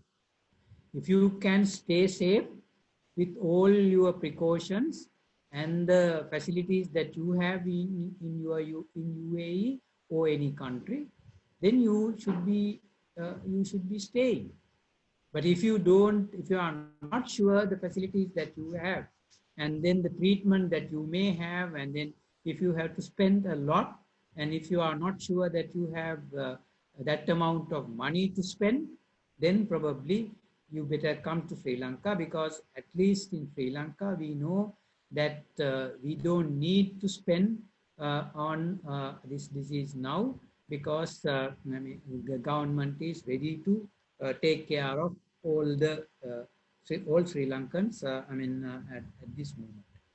And we are hearing that there are lots of strains of COVID-19. And I asked this question from one of the world-renowned virologist, and he really advised me that, I mean, this virus strains difference will not affect this outbreak, but it may affect the spread and maybe we need to study a little more than this about the mutations and how the different strain behave for the moment and for this outbreak or epidemic, that this strain difference will not make much of a difference. And if someone is having too difficult time due to COVID-19 infection and yet to admit to the hospital, how to survive till the hospital admission? Again, unless you are tested and the PCR has not become positive, then you are not still a COVID-19 patient. So no point thinking and staying at home. If you are suspicious, you have to get the test done. There is no way you stay in at home. Please get the test done, and then you know, and then you will get the correct advice what to do. If the admissions, I mean, if you are in a different country and the admissions, there is no way that you can admit and then you have to pay for it, then of course it's a difficult decision. You have to decide case by case, and maybe that you identify someone now, either from Sri Lanka or among your friends there, that when something when you need to take that decision, you need to discuss with somebody who can advise you and explain the basics of self-isolation at home when live with the family. I have already explained it, and if you need something more, and we can take it up again later. Do you think corona will have an impact on human behavior in the future? Certainly, yes. We can't shake hands, we can't hug people, and even at home, we have to protect others. We may have to use mask when we are at home if we think that we have cough or cold. So we have to change our behavior. We have to maintain the distance between two people, and we have to minimize the time we talk to somebody. So there are so many things that we need to change the behavior pattern during the post-COVID situation.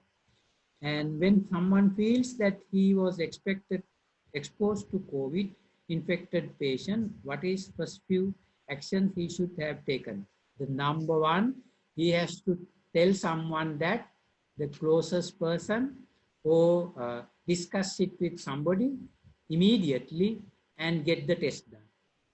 And according to the current findings, what is the recovery period for average infected person?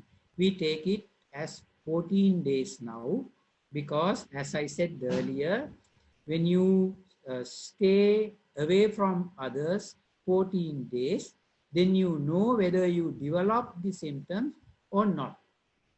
If you know that you don't develop the symptoms, and after the test become negative, then you know that, with available evidence, that you can move, but still you have to take the precautions, as I said, for any person that need to be taken during the post-COVID period.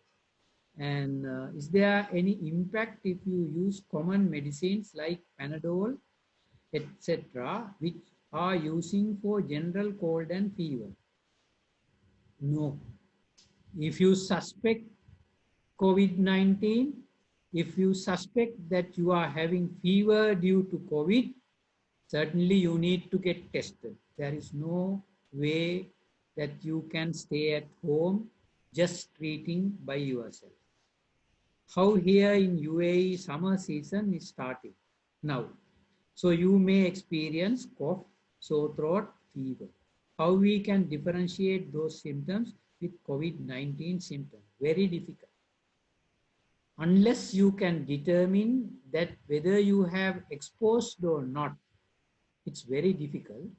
And still my advice is you identify now someone who can advise you what to do.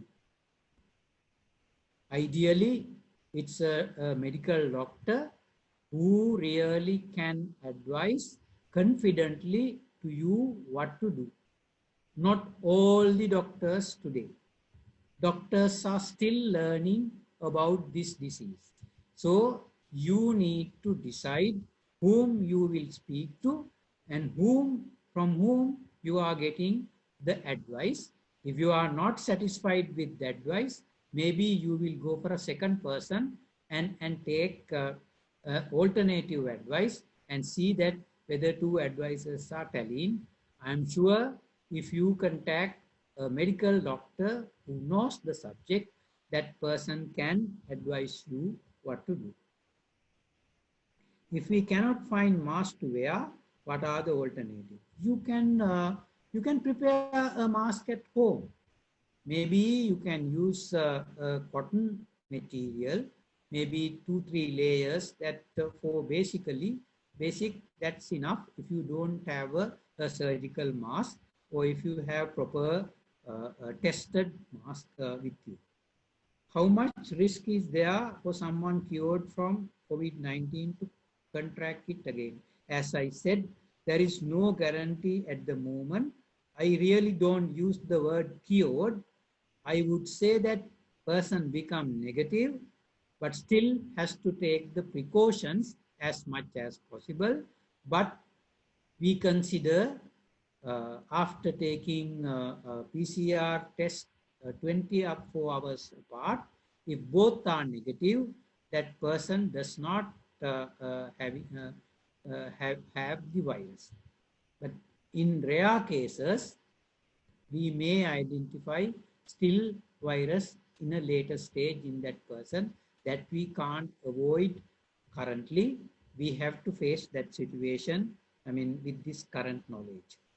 And are there any special precautions if someone is taking during recovery period? No, there is no special precautions, but you need to take all the precautions that I have mentioned earlier.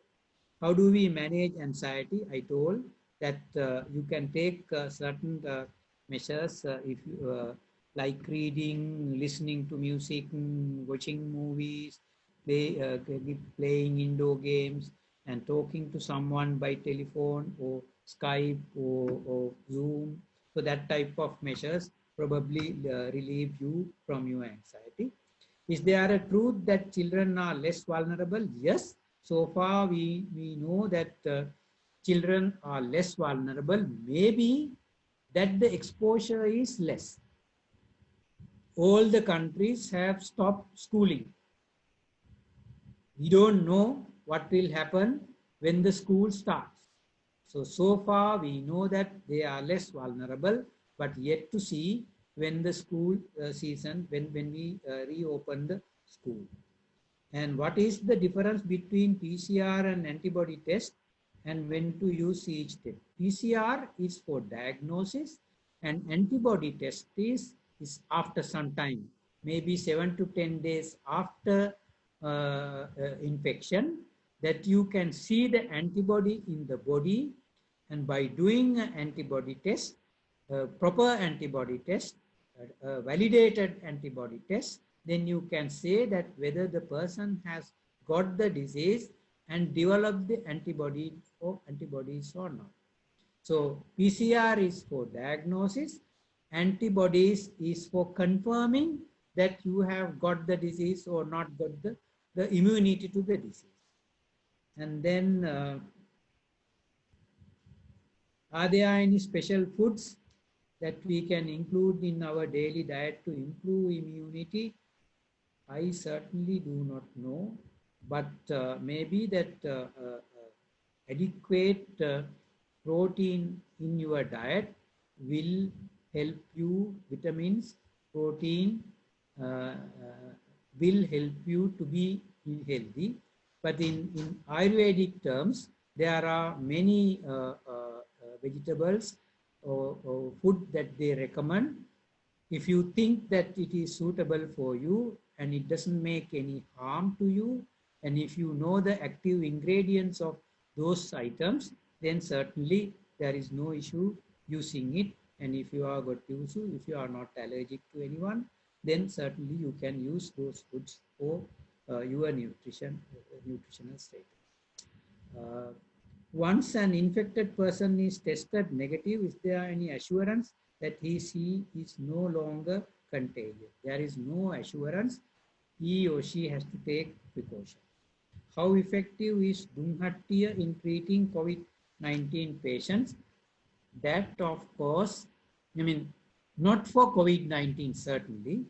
We cannot say that it can prevent or it can treat for COVID-19, but maybe it will assist a person to uh, subside the symptoms and signs that person has got. Just like in any common cold or cough, when we steam, we feel relief. So that feeling may be there, but I have not studied Ayurvedic medicine or native medicine, so I cannot give you a direct answer, but still it will help you to relieve your symptoms and signs, but I am not really going to say that it will be an effective treatment. If an infected person lives with others, what special precaution? I mean, no, an infected person cannot live with anybody else who is not infected. Infected person has to get isolated from others. There is no choice here because we don't know who will get the severe disease. Some people may not have any chronic disease, but still some can get severe disease and may die. We don't know. So we only can say that the people who have chronic disease are more vulnerable. But that doesn't mean that only they are going to die. No, even a healthy person may die. We do not know still that part. So we just can't allow any infected person to stay with non-infected person. Is there a truth that COVID-19 virus can spread through central AC in buildings? This is not yet proven, but what I can say is from the evidence so far we haven't heard the people who have travel travel from country to another country in a flight. We haven't heard that all got infected in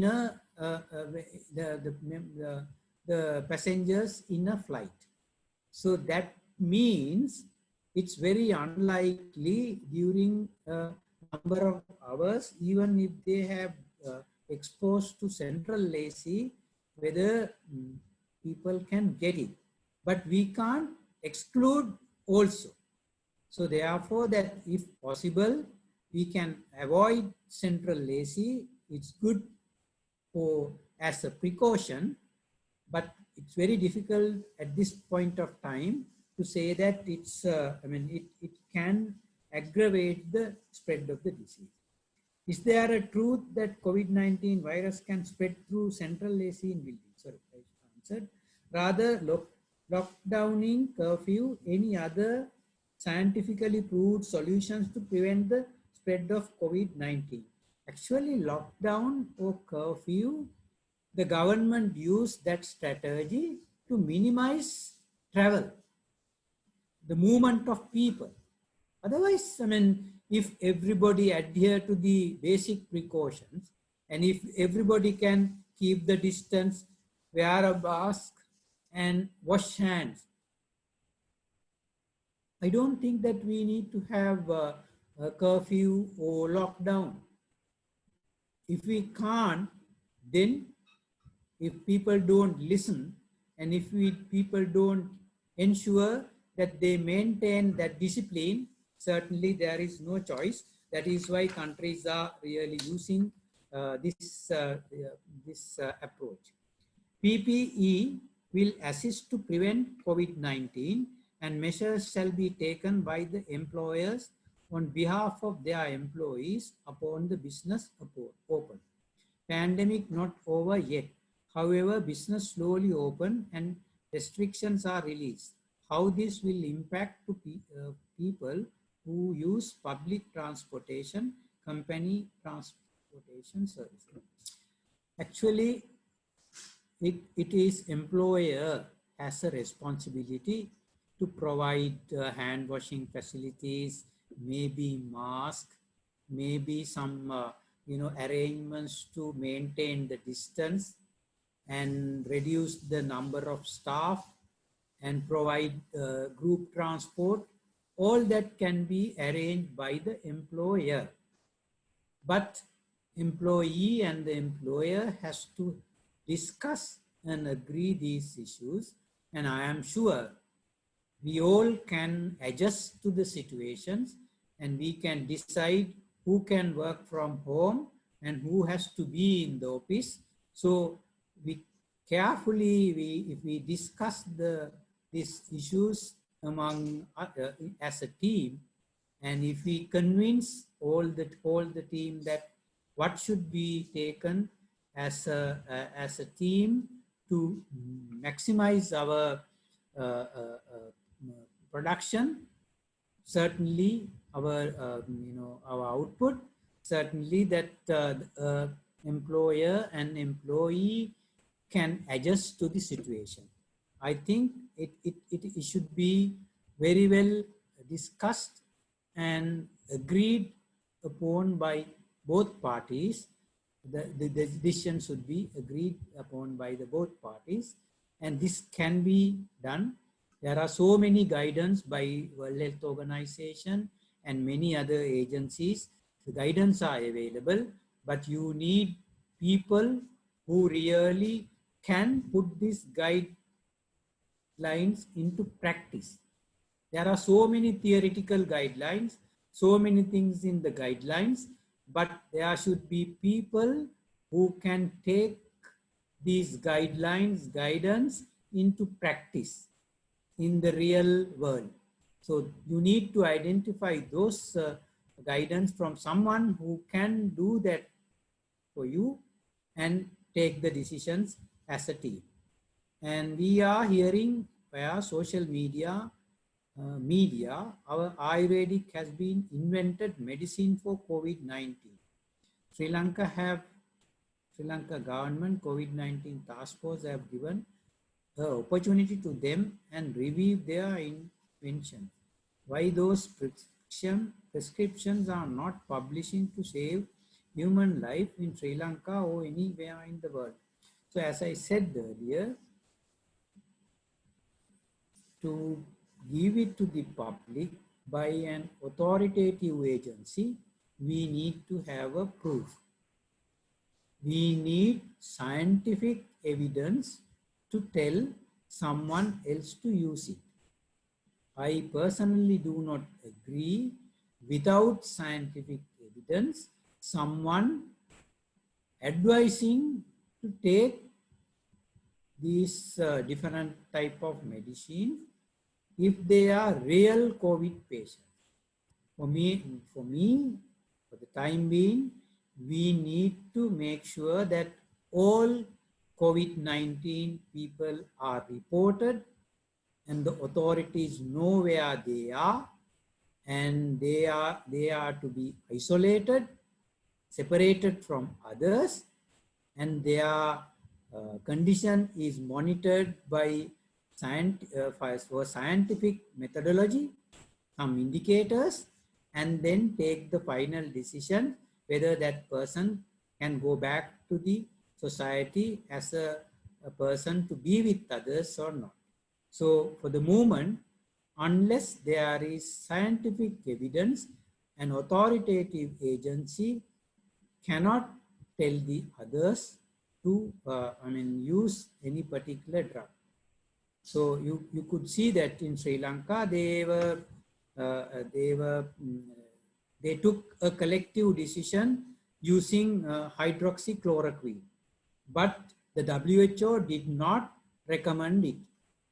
WHO said wait for it until it is proven by the scientific evidence. But Sri Lanka government took decisions after discussing with scientists in Sri Lanka. So that's up to that any particular government. But it is basically, it's good to wait for scientific evidence. Your opinion, what extent this will continue and lockdown shall continue until vaccine medicine available? No. Very unlikely that we need to continue this lockdown or curfew. Now, every government has to take measures to step by step release this lockdown and curfew and make sure that normal life starts. But we are 100% sure that post-COVID life will not be normal as pre-COVID situation.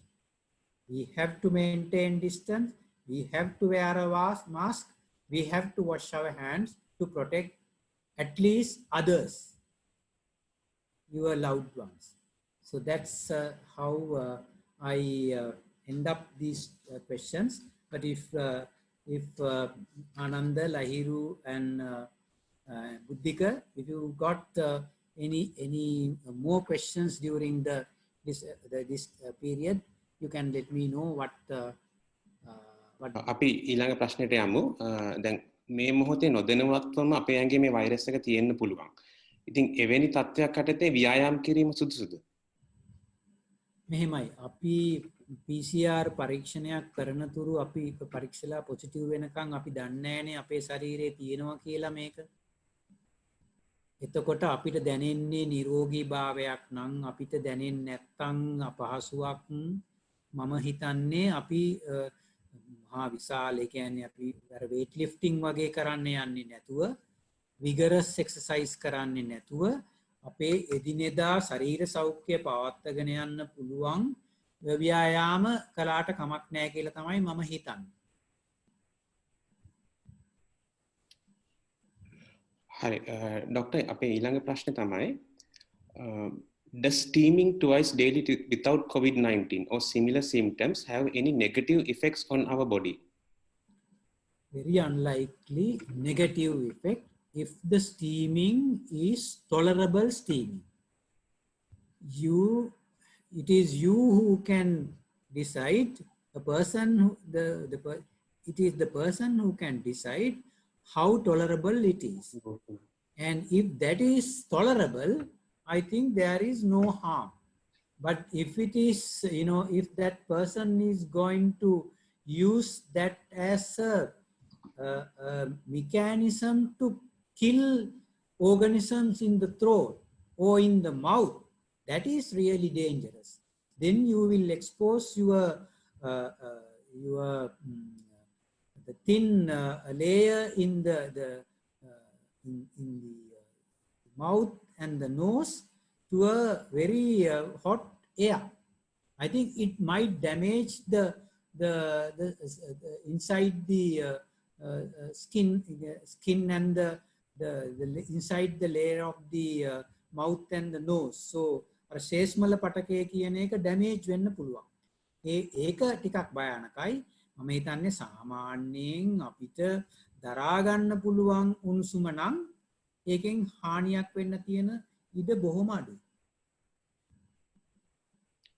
Okay, doctor. The next question is, what is the suitable distance between the hot water and the face for steaming? It is very difficult to say. I think it is you need to guide the way that you get your steam. No, some people they put the cloth and cover and then get close to the bottle or the kettle. Then of course you have to be very careful, because you will be maybe you will getting very closer to that the hot air. So I think it is very difficult to say by from another person. You need to decide how much you can tolerate, and then you tolerate that level that you can. There is no single solution for everybody. Okay, doctor. The next question is, if anyone having hyperthyroid, are they also vulnerable in COVID-19? Any person having hyperthyroidism may be taking some drugs.